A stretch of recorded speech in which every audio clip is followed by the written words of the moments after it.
Assalamualaikum warahmatullahi wabarakatuh. Anak-anak, Onik mau menjelaskan ya. Di sini kita kemarin adalah UD Harapan. UD Harapan itu menggunakan pencatatannya secara fisik ya. Secara fisik, perbedaannya secara fisik dan perpetual adalah ketika ada pembelian, maka jurnal yang dipakai di debitnya adalah pembelian. Kalau perpetual maka persediaan barang dagang. Ketika ada penjualan, ya, akun yang dipakai sama antara fisik dan perpetual, tuh yang di debit juga penjualan. Onik langsung saja ke sini ya. Di sini ada daftar akun beserta nomor-nomornya ya, dari kas, berarti kas itu nomor 100, piutang itu nomor 101 dan seterusnya. Kemudian ada neraca saldo, ini saldo awal kita yang neraca nih, ada dari kas sampai sini ya. Kemudian di sini ada saldo awal piutang kita, ada saldo awal hutang kita. Ya. Di sini yang ditulis hanya ada satu, daftar piutang itu ada dari mana ini? PT Kaliangkrik ya. Berarti PT Kaliangkrik ini adalah sebagai customer kita. Ya, ingat, customer itu pelanggan. Pelanggan adalah membeli produk kita, berarti kita menjual. Makanya dari penjualan itu timbullah piutang ya.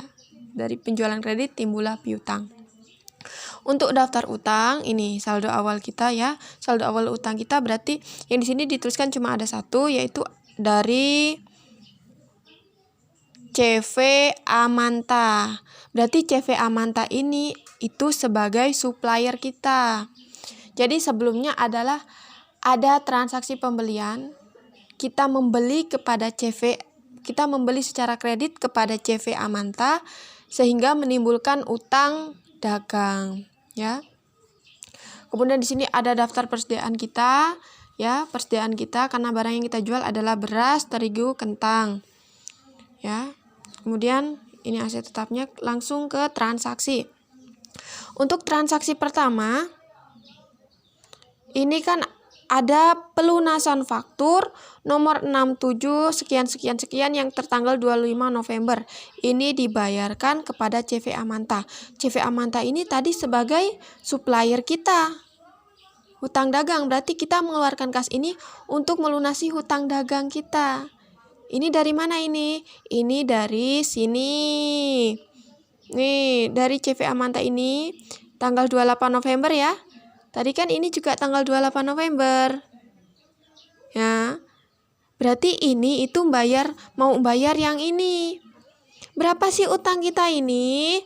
Utang kita adalah 14 juta. Dan di sini yang kita bayarkan adalah 13.720.000. Loh, kok nggak sama? Iya, nggak sama. Karena apa? Karena dia mendapatkan potongan. Di mana kita bisa tahu kalau itu mendapatkan potongan? Dari syarat penjualan. Nah, ini ada syarat penjualannya 2/10 N/30. Yang artinya akan mendapatkan potongan 2% setelah transaksi pembelian ini dalam jangka waktu 10 hari. Dari tanggal 28 ke tanggal 2 Desember masih dalam jangka waktu 10 hari kan. Makanya dia mendapatkan potongan 2% dari 14 juta. Kalau kita hitung 2% dari 14 juta itu hasilnya adalah 280.000. Ini potongannya. Makanya 14 juta dikurangi 280.000 itu hasilnya adalah 13.720.000. Makanya yang di jurnal itu adalah ini ya. potongan pembelian. Ini potongan pembelian, utang dagangnya berkurang sebesar 14 juta, potongan pembeliannya 280.000,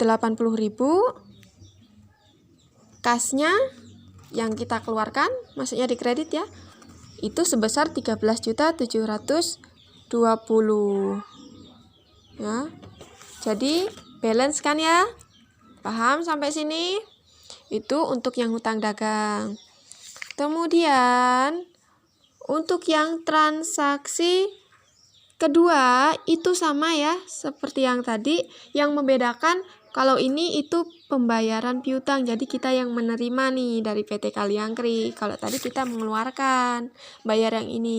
Kalau yang ini menerima dari piutang ini. Sama nih, lihat kalian ada syaratnya 2/10. Jadi potongannya itu dihitung dulu dari 20 juta.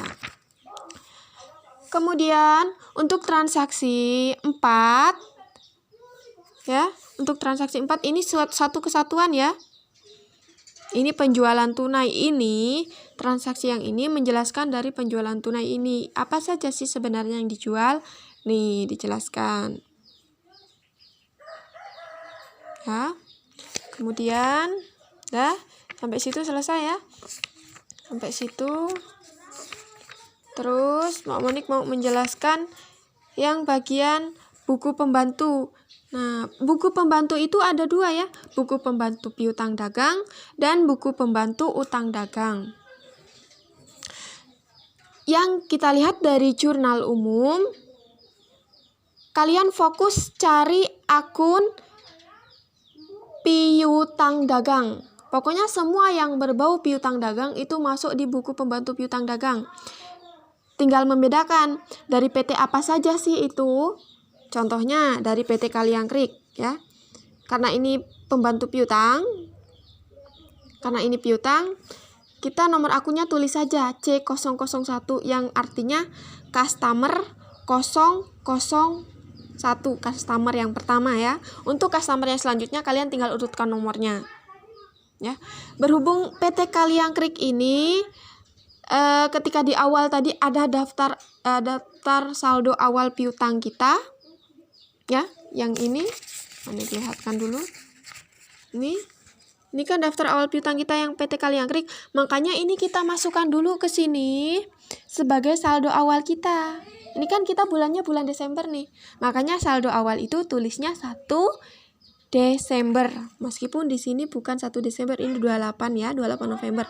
Tapi kan kita masuk ke Desember, makanya di sini saldo awal ditulis Desember. Saldo awalnya berapa sih di sini jumlahnya? Sebesar 20 juta. Nih, 20 juta. Kita kalau untuk saldo awal itu langsung masuk ke saldo. Kenapa masuknya debit? Ingat, saldo normal piutang dagang itu adalah debit. Kalau saldo normal utang dagang itu adalah kredit. Ya. Selanjutnya untuk PT Kaliangkrik sekarang cari yang berbau PT Kaliangkrik tetapi akunnya adalah piutang dagang. Contoh kalau dia di jurnal umum ya, masuknya piutang dagang itu ada di debit, tulis jumlahnya berapa. Kemudian masukkan ke sini. Kalau dia debit ketemu debit, maka hasilnya ditambah. Kalau debit ketemu kredit, maka hasilnya dikurang. Seperti itu. Sama, caranya sama dengan yang buku pembantu utang ya. Berarti kalian cari dulu yang berbau utang dagang. Nih, berbeda pelanggannya masing-masing.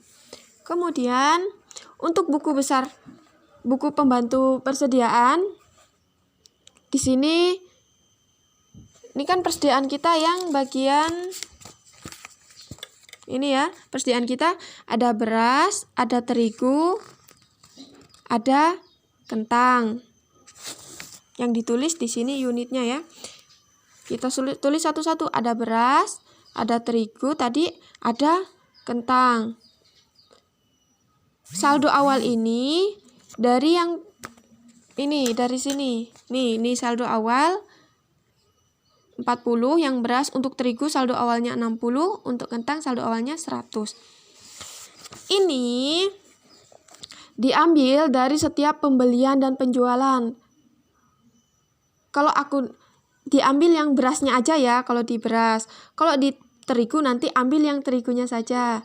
Contoh ya, beras saldo awalnya itu kan 40. Kemudian cari yang ada pembelian sama penjualan di jurnal umum. Nah, contohnya Mbak Unik di sini ada tanggal 5, itu ada pembelian. Mana tanggal 5 pembelian? Ini ya, tanggal 5 pembelian. Nih, fokus ke ini kan yang pembelian ada kita beli beras sama kentang. Tapi karena tadi kita mau memasukkan yang beras, maka kita langsung lihat yang berasnya saja. Di sini yang kita beli adalah 300.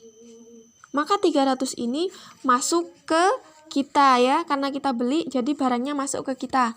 Tulis di masuk 300. Sisanya berapa tadi? Sama yang tadi 40 tambah 300 jadi 340. Kalau yang penjualan itu masuknya di keluar. Nanti tinggal dikurangkan berarti kalau keluar ya. Begitu selanjutnya ya. Untuk yang terigu sama kentang juga. Nah, kalau sudah itu saldo piutang, utang dan persediaan kita masukkan di sini. Contoh dari daftar saldo piutang. Tadi kan ada CV. Mohon maaf, piutang tadi ada Kaliangkrik ya, tulis nomor C001 PT Kaliangkrik. Tadi jumlahnya berapa? Sisanya tadi ya. Sisa setelah kalian masukkan semua di sini ya. Ya, kemudian dijumlah nanti totalnya berapa. Piutang dagang juga begitu. Daftar saldo persediaan juga seperti itu. Nanti sisanya semua ini ya, sisa-sisanya setelah kalian hitung masukkan di sini kemudian dijumlah. Nah, kalau untuk buku besar umum ini kan pasti kalian sudah tahu ya. Kalau buku besar umum berarti ini untuk semua akun yang ada di jurnal umum. Pertama ada kas ya, tulis dulu. Ini masing-masing akun ya. Untuk nomor akun itu lihat di daftar akun. Nih, di sini ada daftar akunnya tuh. Nomornya C100, 101 di situ ya. Masing-masing akun di sini ada akun kas, berarti terus akun apa lagi? Beda-beda ya. Berarti agak banyak ya ini ya kalau akun ini. Nah. Ini yang kemudian kalau buku besar itu selesai, masukkan di neraca saldo. Contoh tadi kan yang pertama, ikutin di sini ya. Ikutin urutannya seperti yang di daftar. Di daftar akun ya. Daftar akun ini ikutin seperti di sini. Tadi sisa yang di buku besar umum itu berapa? Contoh nomor 1 itu tadi kan ada kas ya. Kas itu tadi di buku besar umum sisanya ada berapa?